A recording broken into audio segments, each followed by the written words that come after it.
அந்நிய பாஷைகள் ஒரு வேத கண்ணோட்டம் என்ற தலைப்பிலே பார்க்க இருக்கிறோம். தி evening devotion is about tongue speaking a biblical perspective. கடந்த 120 வருஷங்களாக அந்நிய பாஷையை பற்றிய பல சந்தேகங்கள், கேள்விகள், தாக்கங்கள் சபைகளிலே உலாவி வருகிறதை பார்க்கிறோம். For the past 120 years, we witnessed the controversies surrounding the teachings on the tongue speaking. அதற்கு முந்தைய காலங்களிலே முதல் நூற்றாண்டிலிருந்து ஆதி திருச்சபை தோன்றின காலங்களிலிருந்து அந்நிய பாஷையை பற்றிய அதனுடைய சாரம்சத்தை பற்றிய கேள்விகள், சந்தேகங்கள் இருந்தது இல்லை. அது சரித்திரத்திலே உண்மையானது. கிறிஸ்து இயேசு யார்? அவர் தெய்வத்தில் தெய்வமானவரா? அவர் மனிதனா என்பதை பற்றிய பல்வேறு குளறுபடிகள், தர்க்கங்கள் இருந்திருக்கிறது. ஆனால் அந்நிய பாஷை என்பதை பொறுத்த அளவிலே ஆதி காலம் தொட்டு, குறிப்பாக முதல் நூற்றாண்டிலிருந்து அவ்வளவு குளறுபடிகள் இல்லை, அல்லாவிட்டால் அவ்வளவு தர்க்கங்கள் இருந்தது இல்லை. அதனாலே நாம் பழைய முதல் நூற்றாண்டிலிருந்து இருக்கக்கூடிய எழுத்துக்கள், ஆராய்ச்சிகள், வேத வகுப்புகளை நாம் பார்த்தால் அந்நிய பாஷையை பற்றி 1 கொரிந்தியர் இன்னும் பழைய ஏற்பாட்டிலே இன்னும் சொல்லப்பட்ட பகுதிகளை தவிர பிரத்யேகமாக எதையும் அவர்கள் எழுத வேண்டிய அவசியம் இல்லாதிருந்தது. Since there was no controversy surrounding the tongue speaking from first century, we lack material to address these issues because it has become a recent phenomenon that the controversy surrounding the teachings of tongue speaking has increased. மாத்திரமல்ல, இந்தியாவிற்கு வந்த மிஷனரிகள் கூட, நீங்கள் நன்றாக கவனித்து பாருங்கள், இந்தியாவிற்கு வந்த மிஷனரிகள், இன்னும் உலகம் எங்கும் போன மிஷனரிகளை நீங்கள் கவனித்தால் கடந்த நூற்றாண்டு வரையிலே அவர்கள் சுவிசேஷத்தை அறிவித்தார்கள், மனம் திரும்புதலை வலியுறுத்தினார்கள், விசுவாசத்தை குறித்து அதிகமாக பேசினார்கள், வாழ்ந்து காட்டினார்கள். மாத்திரமல்ல, சபையினுடைய அமைப்புகளிலே சபையை எப்படி பரிசுத்தத்திலே நடத்த வேண்டும் என்பதை வலியுறுத்தி கொண்டு வந்தார்கள், வேதாகமத்தை மொழிபெயர்த்தார்கள். இப்படித்தான் மிஷனரி வாழ்க்கைகளிலே பெரும்பாலும் எல்லாவற்றிலும் நாம் படிக்கிறோமே இல்லாமல் அந்நிய பாஷையை பற்றிய தர்க்கம் அதிகமாக இருந்ததில்லை என்பதையும் மிஷனரி வாழ்க்கையிலே நாம் அதிகமாக பார்க்கிறோம். Even if we take the case of missionaries who came to India, for that matter, missionaries who have gone to different countries of the world, they have dealt with the issues concerning salvation, repentance, holy life, holy living, and the rest of it. And there is hardly any evidence about them teaching with regards to tongue speaking, things like that, because there were less of controversies surrounding it. ஆகவே நாம் ஆதி திருச்சபையிலிருந்து ஏறத்தாழ 1900 ஆரம்ப வருஷம் வரைக்கிலும் இந்த அந்நிய பாஷை என்பதை குறித்து சரித்திரபூர்வமாக சபை சரித்திரத்திலே பெரிய அளவிலே தாக்கம் இல்லை என்பதை நாம் அறுதியிட்டு கூற முடியும். We are certain that less controversies, virtually no controversies with regards to the tongue speaking.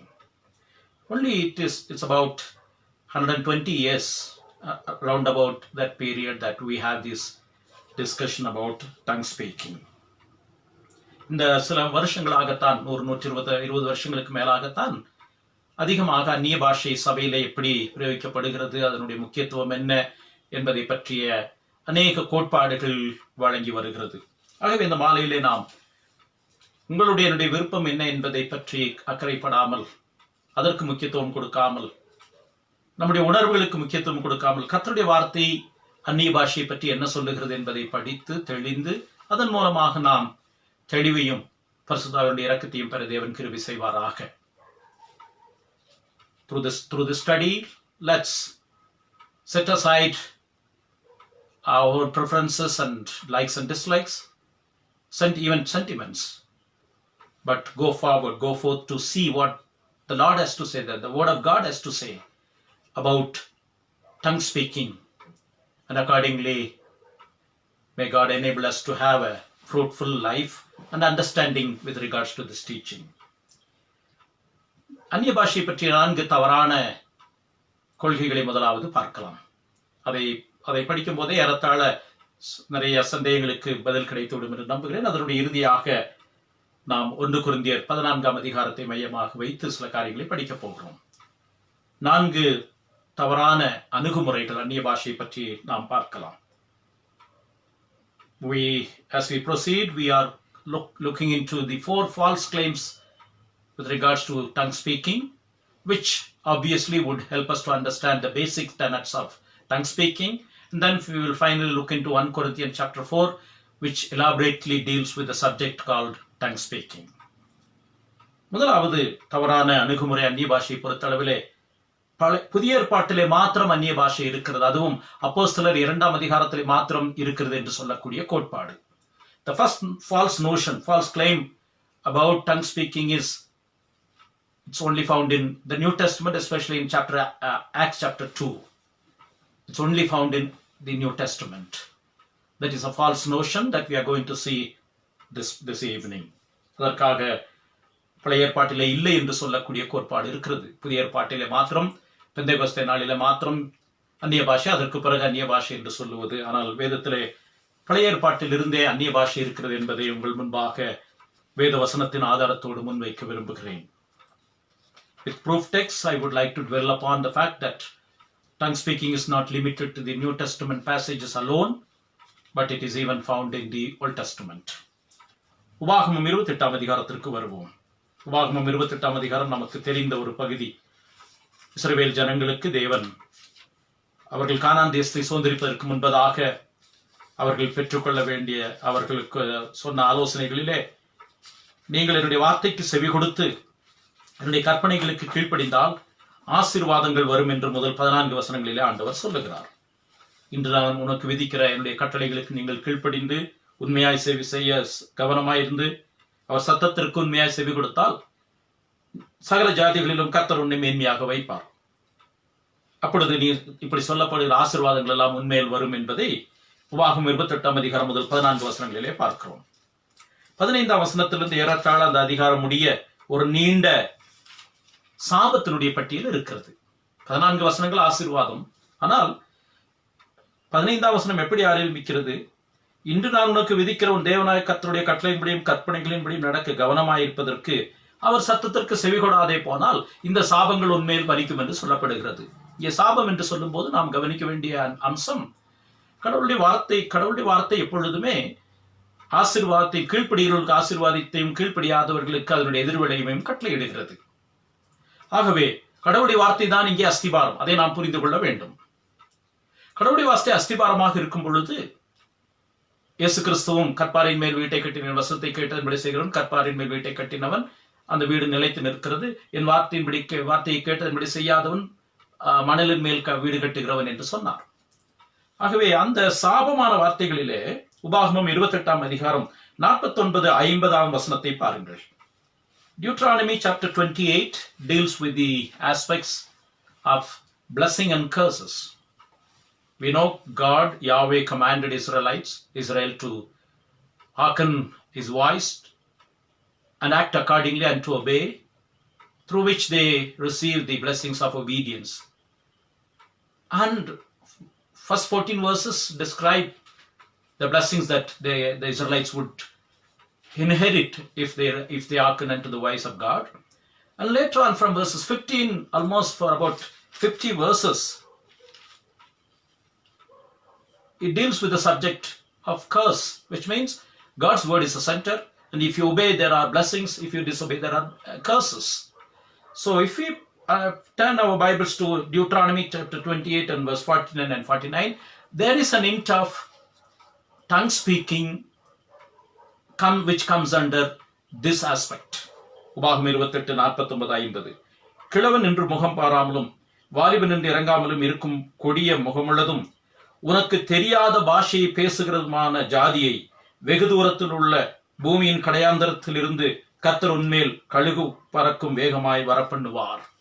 There is a hint of a foreign language that is going to be prevalent in the society when you disobey.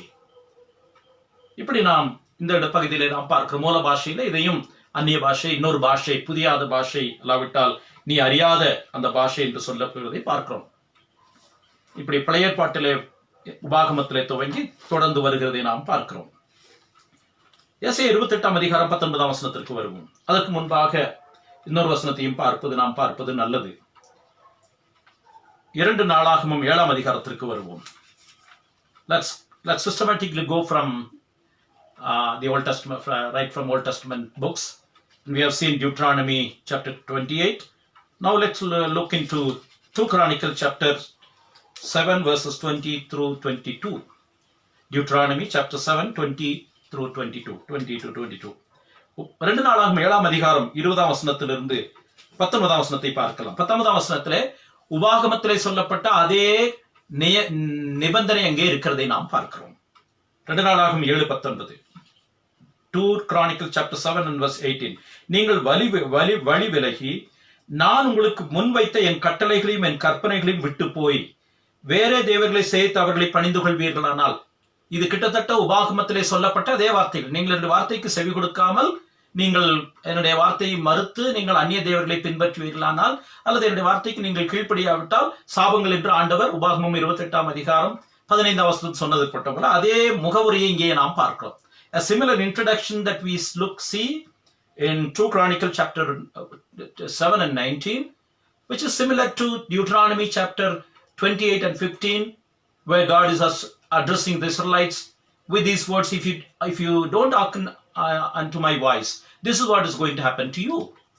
இங்கே பார்க்கிறோம் 2 நாளாகமும் 7:20. நீங்கள் என்னுடைய வார்த்தைக்கு செவி கொடுக்காவிட்டால் நான் அவர்களுக்கு கொடுத்த என் தேசத்திலிருந்து அவர்களை பிடுங்கி என் நாமத்திற்கென்று நான் பரிசுத்தப்படுத்தின இந்த ஆலயத்தை என் சமூகத்தினின்று தள்ளி, இது எருசலேம் ஆலயத்தை பற்றி சொல்லுகிறார், அதை எல்லா ஜனசதரங்களுக்குள்ளும் பழமொழியாகவும் வசை சொல்லாகவும் வைப்பேன். இங்கேயும் ஒரு பாஷையை ஆண்டவர் சொல்லுகிறார். அது எப்படி நடக்கும் பாருங்கள், எப்படி அது பழமொழியாக வசை சொல்லாக மாறுகிறது. அப்பொழுது உன்னதமாயிருக்கிற இந்த ஆலயத்தை கடந்து போகிறவன் எவனும் பிரமித்து, அந்த ஆலயத்தை கடந்து போகிறவர்கள் யார் என்றால், அந்த இஸ்ரவேல் தேசத்தை அழிக்க யூதர்கள் யாரும் எருசலேம் தேவாலயத்தை அழிக்க போவது கிடையாது. யார்தான் வந்து அழித்தார்கள்? அசிரியர்கள் வந்தார்கள். அதிலே அதை விட பாபிலோனியர்கள் வந்து எருசலேம் தேவாலயத்தை அழித்தார்கள். அதற்கு பிறகு செருபாபேல் மூலமாக கட்டப்பட்டது, பின்பும் இடிக்கப்பட்டது. அப்ப இஸ்ரவேல் ஜனங்கள் எருசலேம் தேவாலயத்தை இடிக்கவில்லை. வெளியிலிருந்து வருகிறவர்கள் அந்த தேவாலயத்தை இடித்து அவர்களுடைய பாஷையிலே என்ன பேசுவார்கள் என்றால், இப்பொழுது 21 22 வசனத்தை பாருங்கள். அப்பொழுது உன்னதமாயிருக்கிற இந்த ஆலயத்தை கடந்து போகிறவன் எவனும் பிரமித்து, ஆலயத்தை யார் இடித்தது? இஸ்ரவேல் ஜனங்கள் இடிக்க மாட்டார்கள். அவர்களுக்கு அது பொக்கிஷம், அது அவர்களுக்கு வரப்பிரசாதம். இவர்கள் கடவுளுக்கு கீழ்ப்படியாமல் போகும்போது எருசலேம் தேவாலயம் இடிக்கப்படுகிறது. பின்னாளில் அது நடந்தது. அதை இடித்தவர்கள் தங்களுடைய பாஷையில் என்ன சொல்லுகிறார்கள்? கர்த்தர் இந்த தேசத்துக்கும் இந்த ஆலயத்திற்கும் இப்படி செய்தது என்ன என்று கேட்பான் இந்த கடந்து போகிறவர்கள். அதற்கு அவர்கள் யார்? நன்றாக இந்த வார்த்தைகளை கவனிப்போம். அந்த அந்நிய தேசத்தார், அந்த எருசலேம் தேவாலயத்தை இடித்தார்களே அந்த தேசத்தார், அதற்கு அவர்கள் தங்கள் பிதாக்களை, யாரை பார்த்து சொல்லுகிறார்? இஸ்ரவேல் ஜனங்கள் தங்கள் பிதாக்களை எகிப்து தேசத்திலிருந்து புறப்பட பண்ணின தங்கள் தேவனாகிய கர்த்தரை விட்டு வேறே தேவர்களை பற்றி கொண்டு அவைகளை நமஸ்கரித்து சேவித்தபடியினால் கர்த்தர் இந்த தீங்கை எல்லாம் அவர்கள் மேல் வரப்பண்ணினார்கள். அவர்கள் என்றால் இந்த இடத்துல இஸ்ரவேலர். யார் இதை பேசுகிறார்கள்? அந்த எருசலேம் தேவாலயத்தை தீக்கரையாக்கினவர்கள். அவர்கள் யாருடைய பாஷையிலே பேசுகிறார்கள்? தங்களுடைய பாஷையிலே பேசுகிறார்கள். இது ஒரு பகுதியை நாம் பின்புறமாக வைத்துக் கொள்ளலாம். 2 Chronicles chapter 7, God had allowed the temple at Jerusalem to be destroyed. And the Israelites, Jews wouldn't do that. They would dare to do such an act.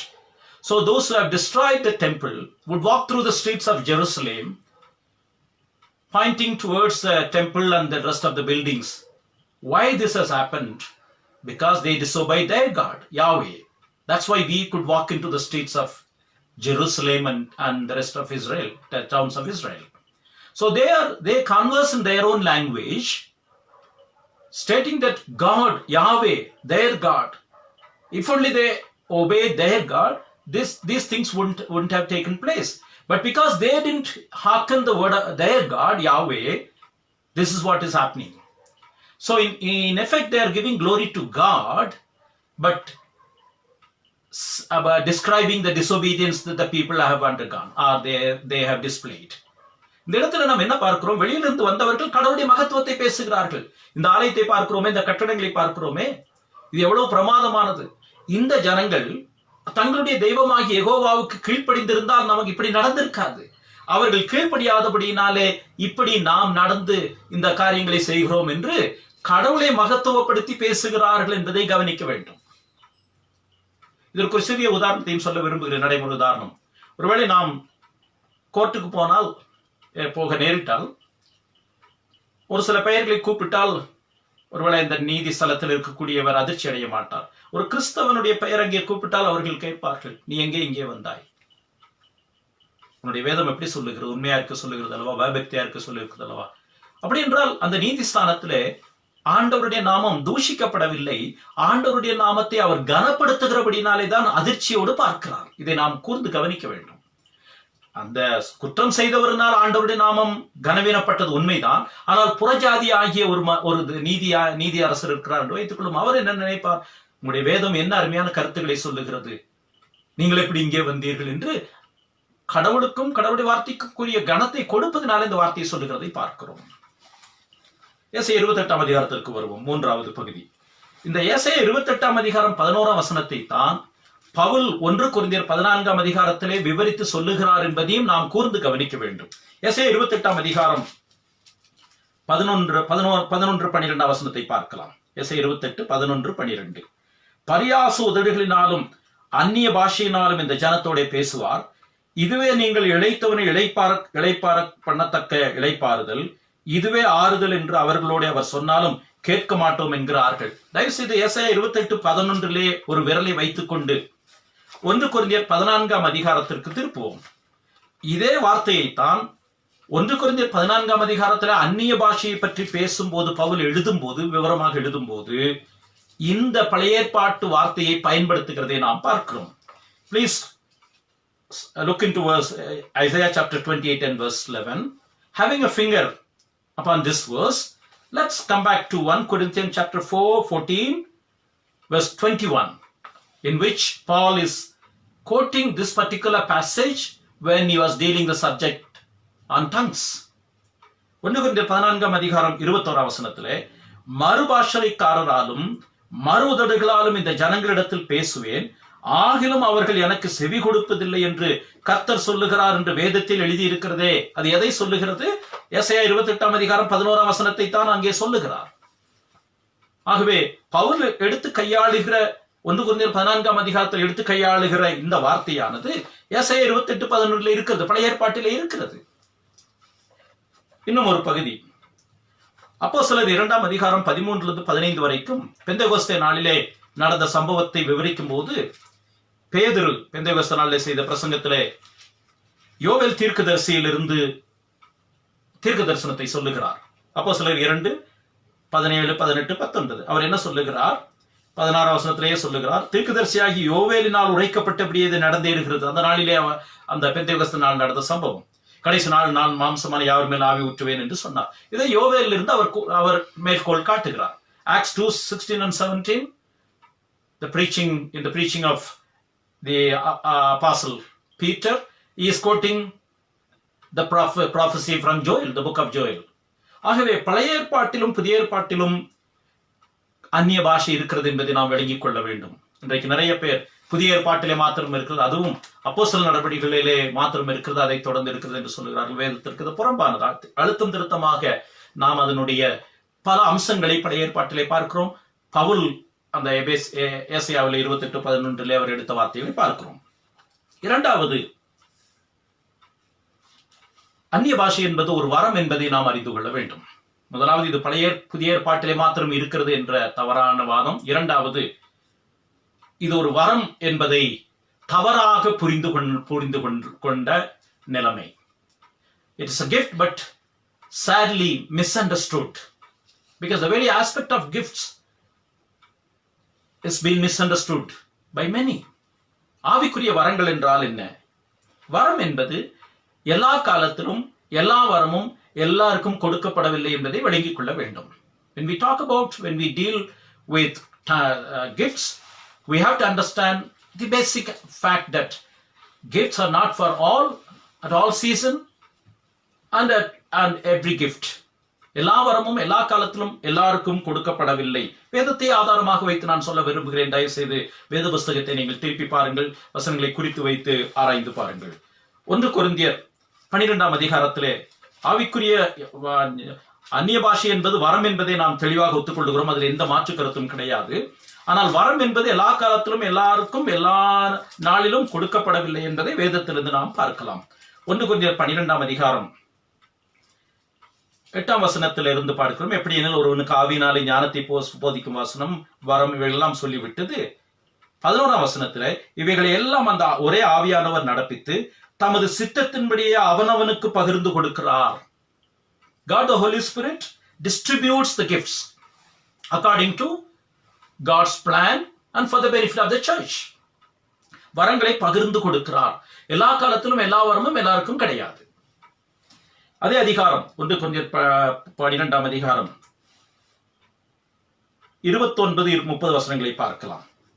அந்த பகுதியில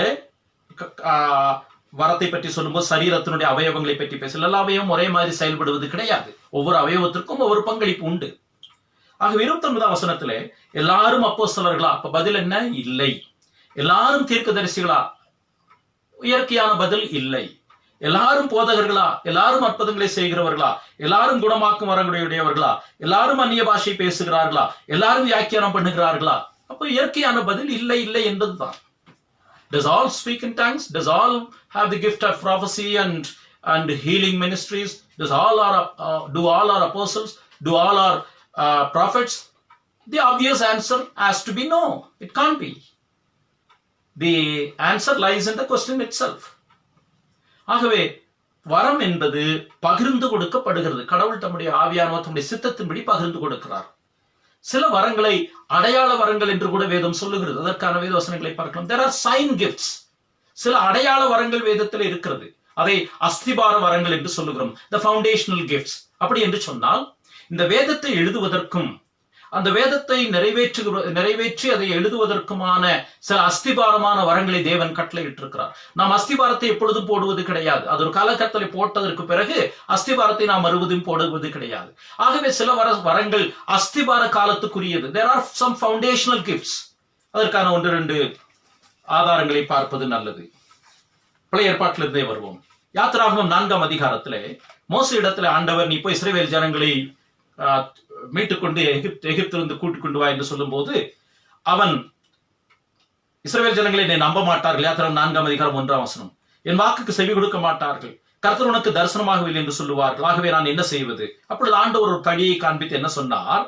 4ஆம் வசனத்தில் அப்பொழுது கர்த்தர் மோசேயை நோக்கி உன் கையை நீட்டி அதன் வாளை பிடி என்றார். அது அப்படி ஆயிற்று.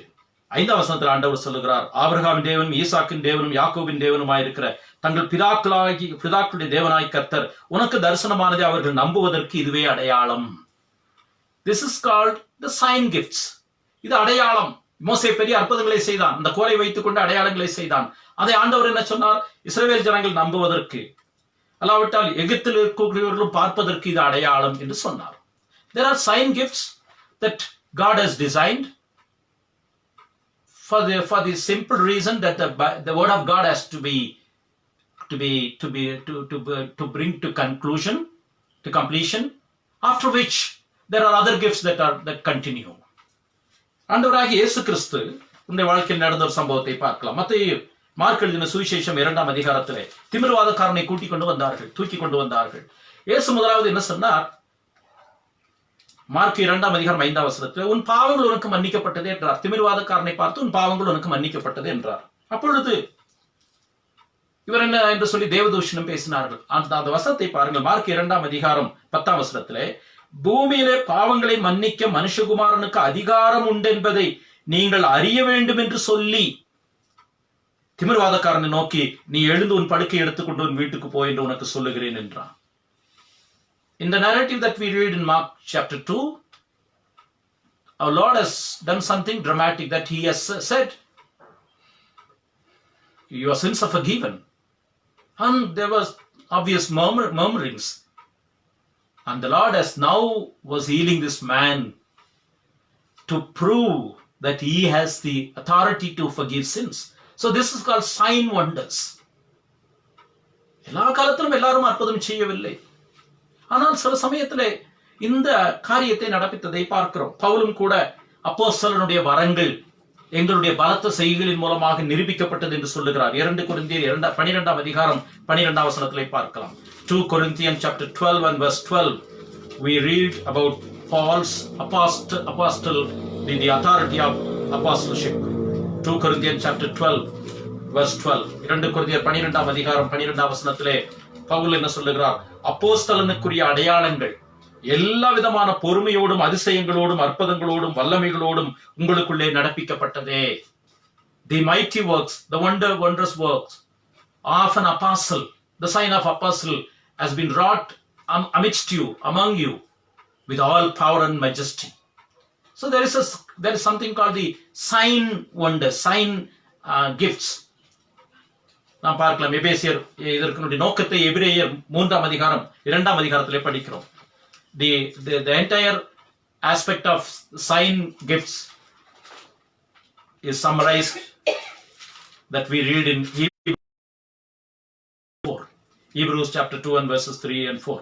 முதலாவது கர்த்தர் மூலமாய் அறிவிக்கப்பட்டு பின்பு அவரிடத்தில் கேட்டவர்களாலே நமக்கு உறுதியாக்கப்பட்டதும் அடையாளங்களினாலும் அற்புதங்களினாலும் பலவிதமான பலத்த செய்கைகளினாலும் தம்முடைய சித்தத்தின்படி பகிர்ந்து கொடுத்த பரிசுத்த ஆவியின் வரங்களினாலும், அங்கேயும் அந்த பரிசுத்த ஆவி வரங்களை பகிர்ந்து கொடுக்கிறார் என்ற வார்த்தையும் இருக்கிறது. தம்முடைய சித்தத்தின்படி பகிர்ந்து கொடுத்த பரிசுத்த வரங்களினாலும் தேவன் தாமே சாட்சி கொடுத்ததுமாயிருக்கிற இவ்வளவு பெரிதான ரட்சிப்பை குறித்து நாம் கவலையற்றிருப்போமானால் தண்டனைக்கு எப்படி தப்பித்துக் கொள்வோம். Hebrews chapter 2 and verse 3 and 4.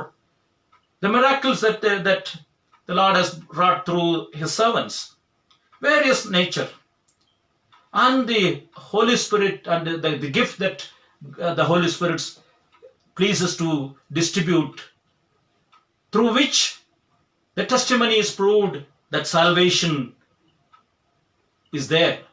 And that salvation we read in the complete word of God through Christ, who was spoken at the last moment.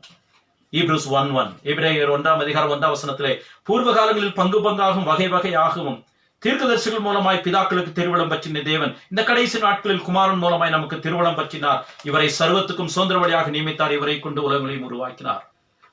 God in time past has spoken in diverse manners and sundry manners, has spoken through his son for the last time.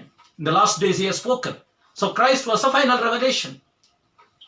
And through various mighty deeds of God, finger of God, this has been proved, or this has been established, that the salvation is such a great thing that you need to repent. ஆகவே நாம் இது ஒரு அடையாளம் என்று சொல்லுகிறோம், ஆனால் வரம் என்று சொல்லுகிறோம். ஆனால் எல்லா காலத்திலும் எல்லாருக்கும் எல்லா வரமும் கொடுக்கப்படுவதில்லை என்பதை ஊர்ஜிதப்படுத்தி இருக்கிறோம். ஆகவே அந்நிய பாஷையும் ஒரு அடையாளம், அதற்கு சில தன்மைகள் இருக்கிறது. அதை நாம் வேதபூர்வமாக புரிந்து கொள்ள வேண்டும். மூன்றாவது, அந்நிய பாஷை ஒரு அர்த்தமுள்ள பாஷை என்பதை வேதம் தெளிவாக சொல்லுகிறது.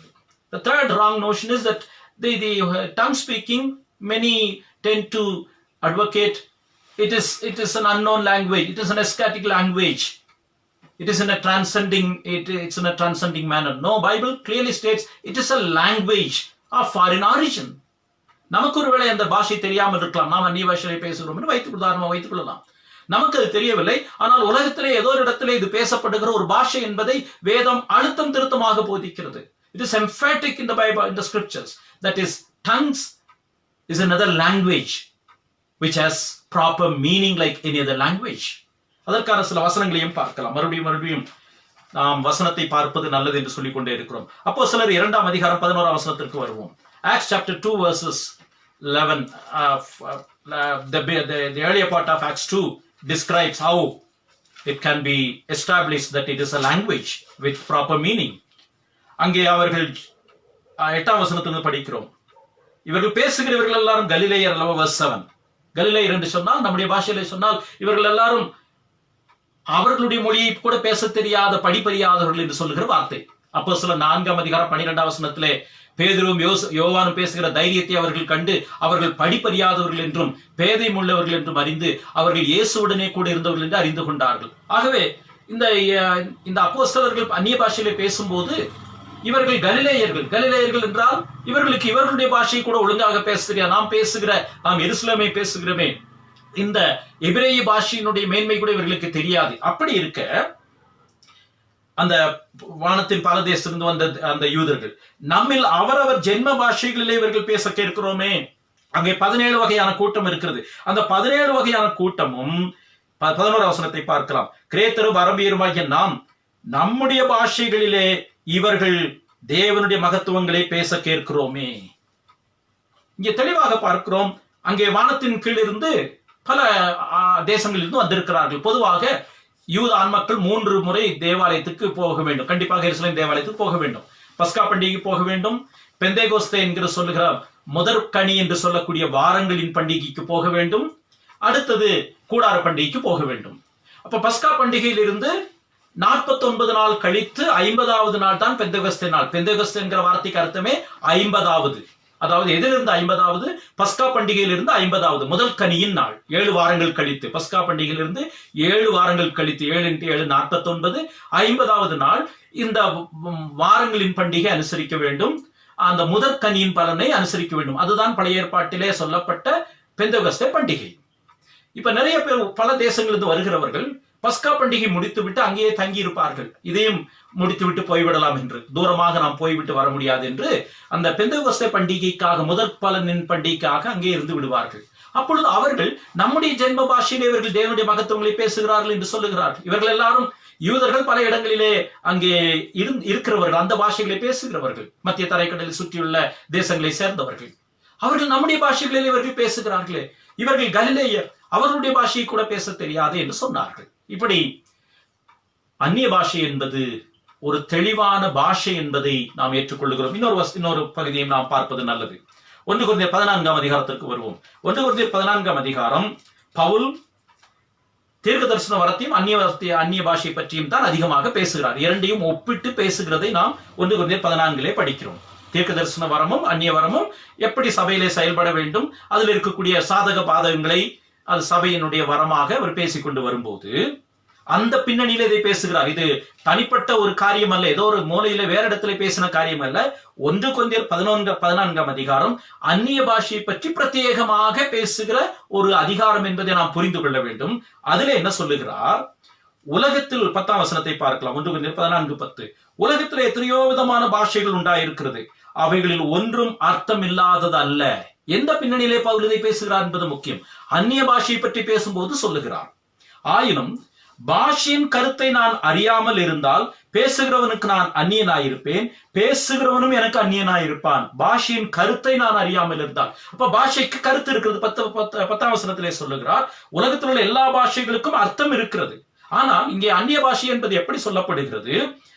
ஒருவர் பேசுகிறார், அதனுடைய பாஷை பேசுகிறார், அதனுடைய கருத்து எனக்கு விளங்கவில்லை என்றால் நான் அவனுக்கு அந்நியனாயிருக்கிறேன், பேசுகிறவனும் எனக்கு அந்நியனாய் இருப்பான். இப்படி 2 பக்கமும் அந்த அந்நியர்கள் என்ற வார்த்தை வருகிறது. ஒருவர் பேசுகிறார், அந்த பாஷை எனக்கு விளங்காவிட்டால் நான் அந்நியன், என்னை பொறுத்தளவில் அவரும் அந்நியராய் இருக்கிறார். ஆகவே இந்த அந்நிய பாஷை என்பது 11ஆம் வசனத்தையும் பார்க்கலாம். ஆயினும் பாஷையின் கருத்தை நான் அறியாமல் இருந்தால் பேசுகிறவனுக்கு நான் அந்நியனாயிருப்பேன், பேசுகிற அவனும் எனக்கு அந்நியனாயிருப்பான். ஆகவே பவுல் தெளிவாக சொல்லுகிறார், இது ஒரு புரிகிற பாஷை. அந்நிய பாஷை என்பது ஏதோ மேலோட்டமாக பேசுவதல்ல. சிலர் 1 கொரிந்தியர் 14ஆம் அதிகாரம் 2ஆம் வசனத்தை சொல்லி நாங்கள் கடவுளோடு பேசுகிறோம் என்று சொல்லுகிறார்கள். அந்த வசனத்தை பார்க்கலாம். கடவுளுக்கு பாஷை வேண்டிய அவசியம் கிடையாது. நம் உள்ளத்திலே நாம் நாவை திறந்து பேசுவதற்கு முன்பதாக வேதத்தின் மற்ற பகுதிகளிலே படிக்கிறோம், நாவில் சொல் பெறுவதற்கு முன்னே எல்லாவற்றையும் அறிந்திருக்கிற தேவன். கடவுள் தான் பாஷையை உண்டாக்கினவர். பாபேல் கோபுரத்தில் நமக்கு நடந்தது தெரியும். நீங்கள் உலகம் எங்கும் பருகி பெறுங்கள் என்று ஆதியாகமத்திலே சொன்னார். இவர்கள் என்ன சொன்னார்கள்? நாங்கள் ஒரே இடத்திலிருந்து மாடி கட்டி கோபுரம் கட்டி மேலே போவோம் என்று சொன்னார்கள். ஆண்டவர் சிதறடித்து பாஷையை, நீங்கள் உலகம் எங்கும் போங்கள், பல நாடுகளாக நீங்கள் இருங்கள், ஆனால் ஒரே எண்ணத்தோடு இருங்கள், ஒரே ராஜ்யத்தின் பிள்ளைகளா இருங்கள் என்று தானே சொன்னாரே தவிர, நீங்கள் உலக பிரகாரமாக ஒரு ராஜ்யத்தின் பிள்ளைகளாக இருந்து ஒரே பாஷையை பேசி நீங்கள் மனதிலே பிரிந்திருக்க வேண்டாம் என்பதனாலே தான் பாபேல் கோபுரத்திலே அவர்களை சிதறடித்தார். பாபேல் என்பது குழப்பம் என்று அர்த்தம். Confusion is the idea meaning for Babel. And we read in 1 Corinthians, there are people who argue that it is like speaking to God through the tongues and different language. Paul is stating that it is a language. If it is not understood by me, if someone spoke his own language, our own language, and I don't understand, I become a stranger to them. I'm a stranger. It's like tongue speaking. So when the argument is put forward by some quoting 1 Corinthians 14:2, that we are talking to God through tongue speaking, here is a understanding that we need to have. 1 Corinthians 14:2 பார்க்கலாம். ஏனெனில் அந்நிய பாஷையில் பேசுகிறவன் ஆவினாலே ரகசியங்களை பேசினாலும் அவன் பேசுகிறதை ஒருவனும் அறியாது இருக்கிறபடியினாலே, அந்த கண்டிஷனை பாருங்கள், அந்த வார்த்தையை கவனியுங்கள். அவன் பேசுகிறதை ஒருவனும் அறியாது இருக்கிறபடியினாலே அவன் மனுஷனிடத்தில் பேசாமல் தேவனிடத்தில் பேசுகிற நிலைமை ஆகிறதே. தேவனுக்கு எல்லா பாஷையும் புரியும். நாம் ஒருவேளை அறியாமல் பேசுகிறது கூட ஆண்டவருக்கு தெரியும். நம்முடைய உள்ளத்தில் உள்ளதையே பார்க்கிறாரே, ஆண்டவருக்கு பாஷை வேண்டியதில்லை. இங்கே நாம் என்ன பார்க்கிறோம்? அந்த வார்த்தைகளை கூர்ந்து கவனியுங்கள். தீர்க்க தரிசனத்தை வரத்தை விரும்புகள் என்று சொல்லுகிறார் பவுல் 1ஆம் வசனத்திலே. 2ஆம் வசனத்திலே, ஏனென்றால் அந்நிய பாஷையில் பேசுகிறவன் ஆவியினாலே ரகசியங்களை பேசினாலும், அப்படி என்று ஒரு நிலைமை இருந்தாலும், அவன் பேசுகிறதை ஒருவனும் அறியாது இருக்கிறபடினாலே, ஒருவேளை பேசுகிறதை மற்றவர்கள் அறிந்து கொண்டால் அதற்கு இங்கே கடவுளிடத்திலே பேசுகிறான் என்று சொல்ல முடியாது. இங்கே பேசுகிறதை ஒருவனும் அறியாது இருக்கிறபடினாலே மனிதனிடத்திலே பேசாமல் தேவனிடத்தில் பேசுகிறவனை போல அவன் மாறுகிறானே. இங்கே அந்த நிலைமையை பாருங்கள். உதாரணமாக இப்படி ஒரு உதாரணத்தை சொல்ல விரும்புகிறேன். ஒரு இடத்திற்கு நான் போகிறேன், பக்கத்துல இன்னொருவர் இருக்கிறார். நான் போன இடத்திலே அவர் இல்லை.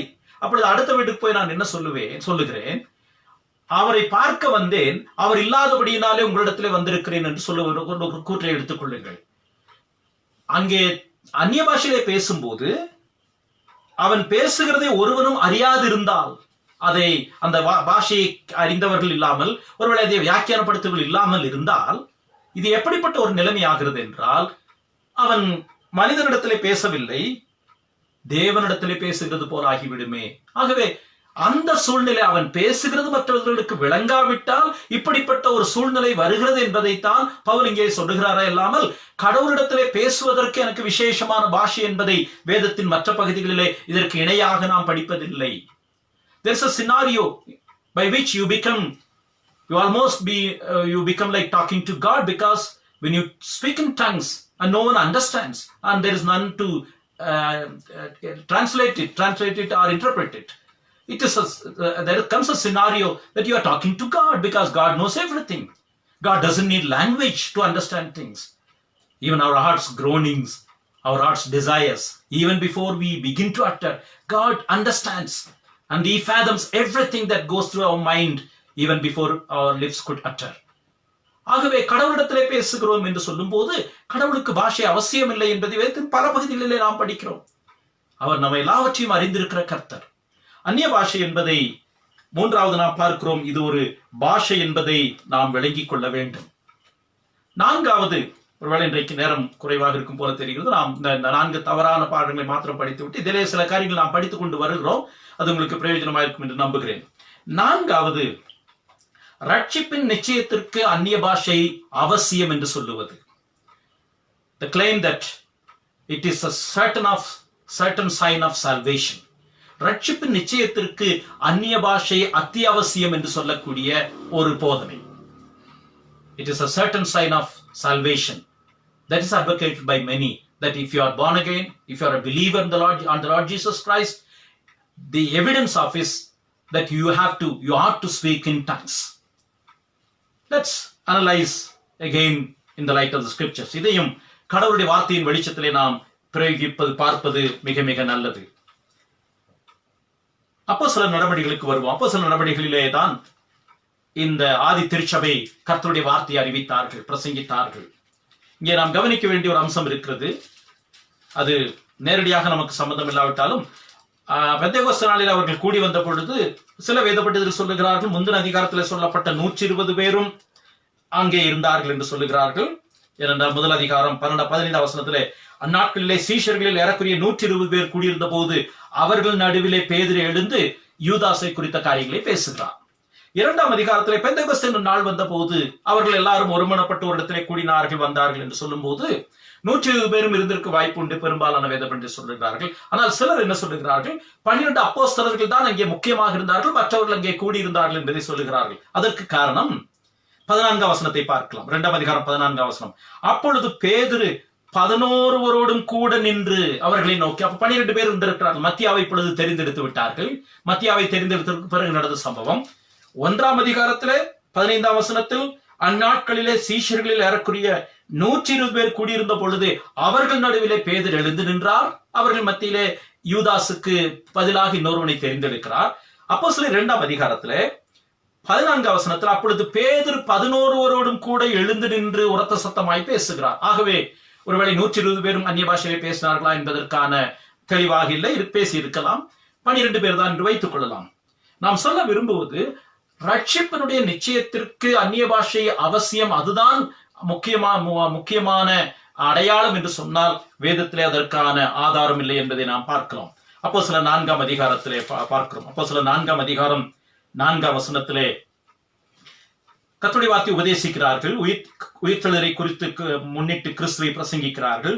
வசனத்தை கேட்டவர்களில் அநேகர் விசுவாசித்தார்கள். அவர்கள் தொகை ஏறக்குறைய 5000 இருந்தது. இந்த இடத்திலே அவர்கள் அந்நிய பாஷை பேசினார்கள் என்று இல்லை.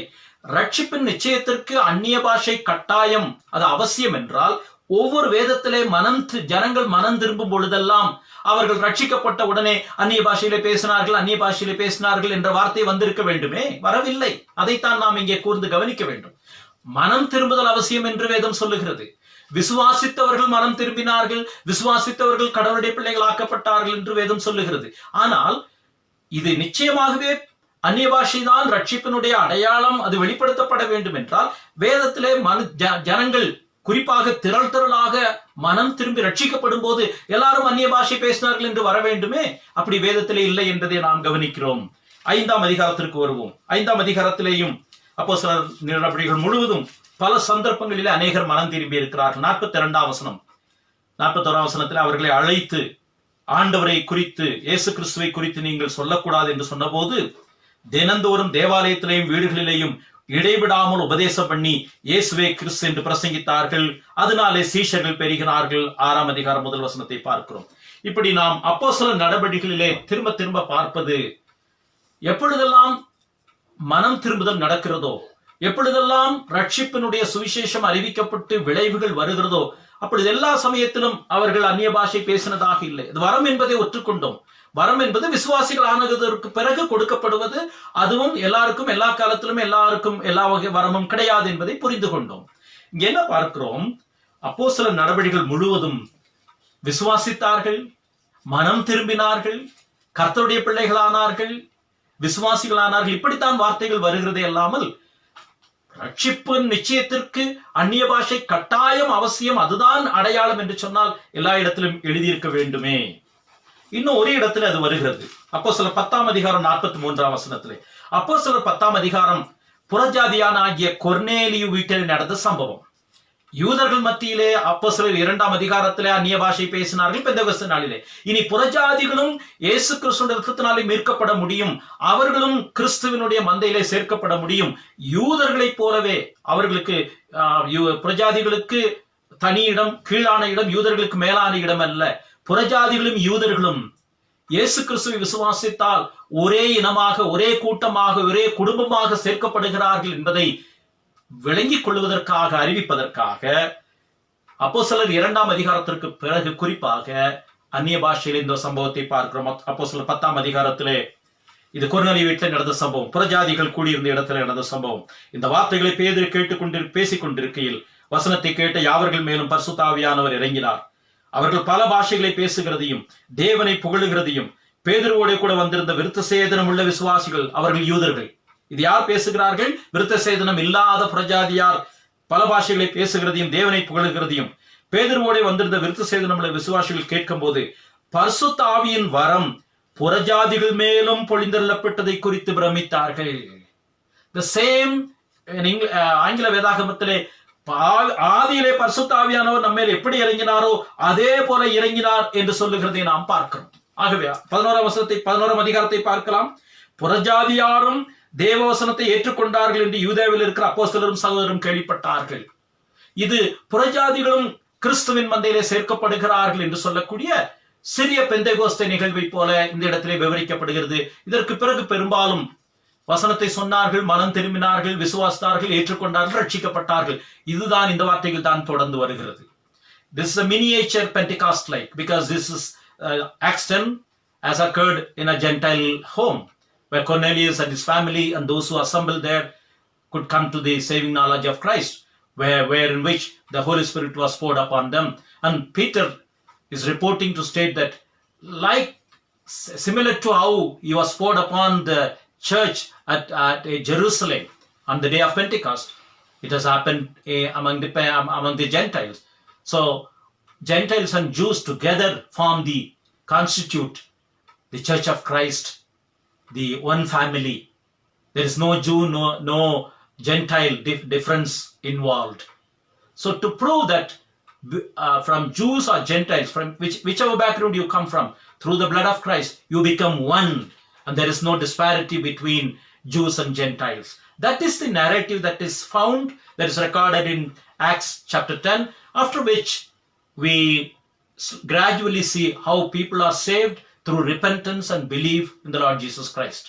இப்படி அப்போஸ்தலர் முழுவதும் அதை தொடர்ந்து நிருபங்களிலே கூட ரட்சிப்பை பற்றி, மனம் திரும்புவதை பற்றி, விசுவாசத்தை பற்றி, எப்படி இயேசு கிறிஸ்துவை ஏற்றுக்கொண்டார்கள், சிலுவையில் மரித்த இயேசு கிறிஸ்துவை விசுவாசித்தார்கள் என்பதை பற்றி எல்லாம் நிருபங்களிலே சொல்லப்பட்டிருக்கிறது.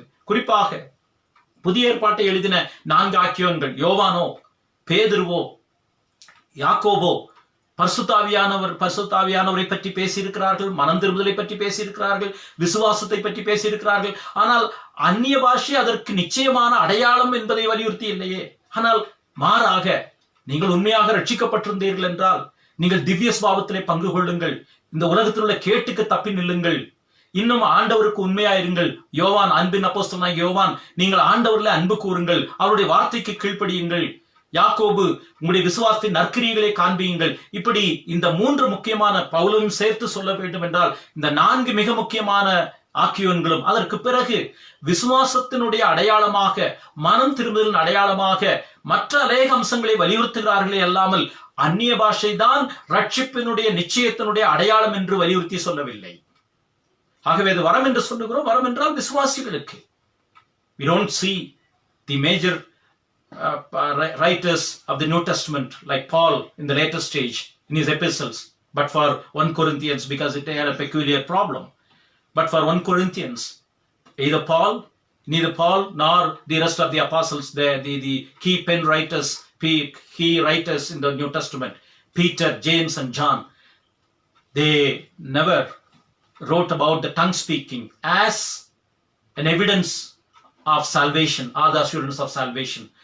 On the contrary, they've been describing how we are to conduct ourselves as believers, how we have been saved through the blood of Christ, how faith has saved us, through grace we are saved. So there are other aspects in relation to faith, repentance, belief, and trusting in Christ, and going on in sanctification.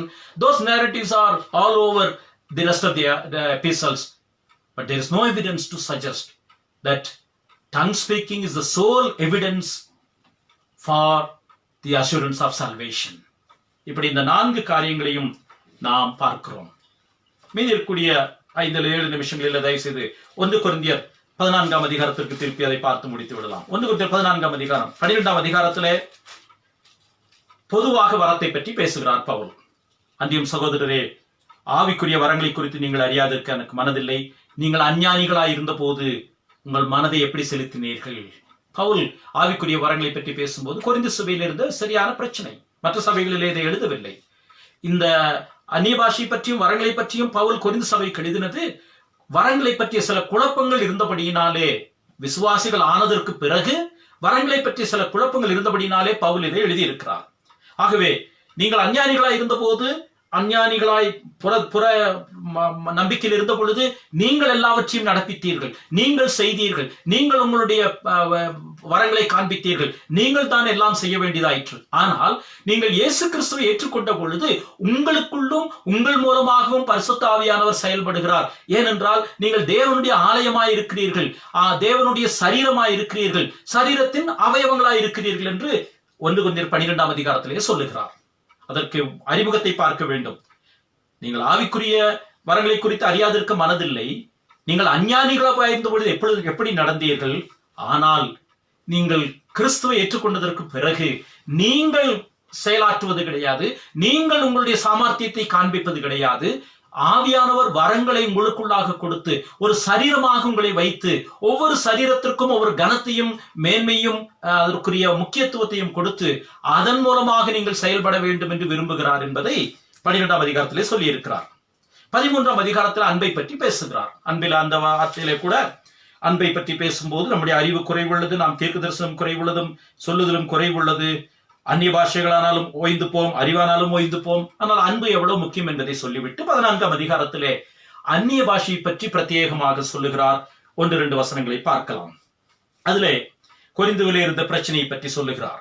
அவர் சொல்லும் போது நீங்கள் அந்நிய பாஷையிலே பேச வேண்டும் விரும்புகிறேன். 5ஆம் வசனத்திலே ஆகிலும் அந்நிய பாஷையில் பேசுகிறவன் சபைக்கு பக்தி விருத்தி உண்டாக்கும்படி அர்த்தத்தையும் சொல்லாவிட்டால் தீர்க்க தரிசனம் சொல்லுகிறவன் அவளிலும் மேன்மை உள்ளவன். ஏன் தீர்க்க தரிசன வார்த்தையை விரும்புகள் என்று சொல்லுகிறார்? நீங்கள் கருத்து இல்லாமல் 1000 வார்த்தைகளை பேசுவதை பார்க்கலாம், கருத்துகளோடு 5 வார்த்தை பேசுவது பிரயோஜனமாய் இருக்கும் என்று சொல்லுகிறார். தெளிவாக இந்த 1 கொரிந்தியர் 14ஆம் அதிகாரத்திலே அருமையாக இதை விவரித்துக் கொண்டு போகிறார். 13ஆம் வசனத்தை பார்க்கலாம். அந்தபடி அந்நிய பாஷையில் பேசுகிறவன் அது அர்த்தத்தையும் சொல்லத்தக்கதாக விண்ணப்பம் பண்ண கடவன். ஏனென்றால் நீ ஆவியோடு ஸ்தோத்திரம் பண்ணும் போது 16ஆம் வசனத்திலே கல்லாதவன் ஸ்தோத்திரத்திற்கு ஆமேன் என்று எப்படி சொல்லுவான்? நீ பேசுகிறது என்னதென்று அவன் அறியானே, ஆமேன் என்று சொல்லுவது அப்படியே ஆவதாக என்று அர்த்தம். அங்கே ஏதாவது ஒன்று பேசப்படும் பொழுது அது எனக்கு விளங்காவிட்டால், அது என்னுடைய நம்பிக்கைக்கு என்னுடைய விசுவாசத்திற்கு ஒத்து வராவிட்டால் நான் ஆமேன் என்று கூட சொல்ல முடியாது. பவுல் அதைத்தான் சொல்லுகிறார். ஒருவர் அந்நிய பாஷையிலே நான் பேசுகிறேன், நான் ஜெபம் பண்ணுகிறேன் என்று சொல்லிவிட்டு 14ஆம் வசனத்துல பவுல் சொல்லுகிற வார்த்தை நான் சொல்லவில்லை. என்னத்தினாலெனில் நான் அந்நிய பாஷையில் விண்ணப்பம் பண்ணினால் ஜெபம் பண்ணினால் என் ஆவி விண்ணப்பம் பண்ணுமே என்று என் கருத்து பயனற்றதா இருக்கும். அப்படி இருக்கும்போது நீ ஆவியோட ஸ்தோத்திரம் பண்ணும்போது 16ஆம் வசனத்திலே கல்லாதவனும் ஸ்தோத்திரத்திற்கு ஆமேன் என்று எப்படி சொல்லுவான்? நீ பேசுகிறது என்னதென்று அவன் அறியானே. ஆகவே பவுல் சொல்லுகிற 19ஆம் வசனத்திலே அப்படி இருக்க நான் சபையிலே அந்நிய பாஷையில் 10,000 வார்த்தைகளை பேசுகிறதிலும் மற்றவர்களை உணர்த்தும்படி என் கருத்தோட 5 வார்த்தைகளை பேசுகிறது எனக்கு விருப்பமாய் இருக்கும். 1 Corinthians 14 Paul deals with the subject of tongue speaking. And he says there is always the need for translation or the explanation, because tongues are languages in themselves. They have meaning like any other language. ஆகவே இப்பொழுது நாம் முக்கியமான பகுதிக்கு வரலாம். 20, 21, 22 வசனங்கள். சகோதரே, நீங்கள் புத்தியிலே குழந்தைகளாயிராதேயுங்கள், துர்குணத்திலே குழந்தைகளாயும் புத்தியிலோ தேறினவர்களாயும் இருங்கள். மறுபாஷைக்காரராலும் மறுதடுகளாலும் இந்த ஜனங்களிடத்தில் பேசுவேன். அவிசுவாசியான யூதர்களை பற்றி சொல்லுகிறார். எஸ்ஐ 28:11. மறுபாஷைக்காரராலும் மறுதடுகளாலும் இந்த ஜனங்களிடத்தில் பேசுவேன், ஆகிலும் அவர்கள் எனக்கு செவி கொடுப்பதில்லை என்று கர்த்தர் சொல்லி இருக்கிறார் என்று வேதத்தில் எழுதி இருக்கிறதே. எஸ்ஐ 28:11. அவிசுவாசிகளுக்கான அடையாளம், அதைத்தான் அடுத்த வசனத்தில் சொல்லியிருக்கிறார். அப்படி இருக்க அந்நிய பாஷைகள் விசுவாசிகளுக்கு அடையாளமாயிராமல் அவிசுவாசிகளுக்கு அடையாளமாய் இருக்கிறது.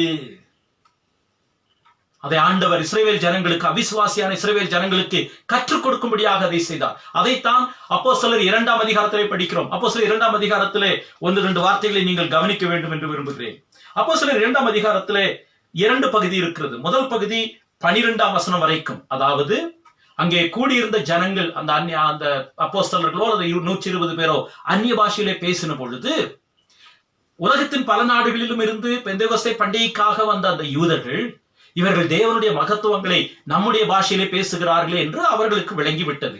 ஓ, பெந்தேகோஸ்தே அந்த முதல் கனியின் பலன் இதுதானே. நாம் பழைய ஏற்பாட்டு காலத்தை தான் அது சொல்லுகிறது. அவர்கள் பழைய ஏற்பாட்டு அடிப்படையில் தான் இதை பார்க்கிறார்கள்.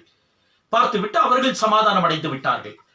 13ஆம் வசனத்திலிருந்து இன்னொரு குழு இருக்கிறது. இதைத்தான் நாம் இங்கே கவனிக்க வேண்டும். 13ஆம் வசனம் எப்படி ஆரம்பிக்கிறது? மற்றவர்களோ, பட் அதர்ஸ். அந்த மற்றவர்கள் யார்? எருசலேமிலே வாசம் பண்ணி கொண்டிருந்த அவிசுவாசியான யூதர்கள்.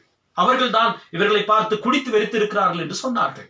அப்பொழுது பேதுரு சொல்லுகிறார், பொழுது விடிந்து 3ஆம் மணி வேலையாயிற்று, இப்பொழுது நடக்குமா? டாஸ்மாக் 9 மணிக்கு தானே திறக்கும், இவர்கள் எப்படி குடித்திருக்க முடியும் என்று சொல்லுகிறார்.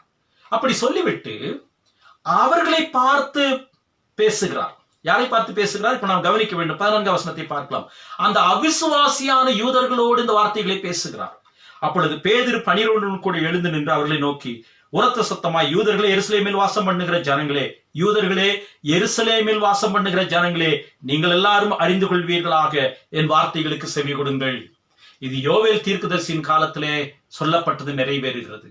ஏனென்றால் பழைய ஏற்பாட்டிலே சிலர் தான் தீர்க்க தரிசனம் சொல்ல முடியும், சிலர் தான் அவர்கள் தரிசனங்களை காண முடியும், சொப்பனங்களை காண முடியும். பழைய ஏற்பாட்டிலே அந்த கடவுளுடைய வெளிப்பாட்டை பெற்றவர்கள்.